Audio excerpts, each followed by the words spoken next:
Sarwenda, istri presenter Ruben Onsu, membagikan fotonya saat mengambil rapot milik Thalia Putri Onsu, anak perempuannya, Jumat, tanggal 23 September tahun 2022.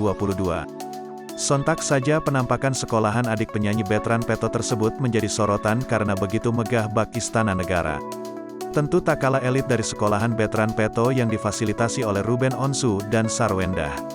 Nah, lihat penampakan sekolahan Thalia Putri Onsu yang terlihat besar bak Istana Negara tersebut. Thalia dan ibunya berfoto di lapangan hijau berlatar belakang gedung sekolahan tersebut. Sarwenda menyekolahkan putrinya di salah satu sekolahan swasta elit di Jakarta. Ambil rapot Cici @Thalia Putri Onsu, tulis Sarwenda.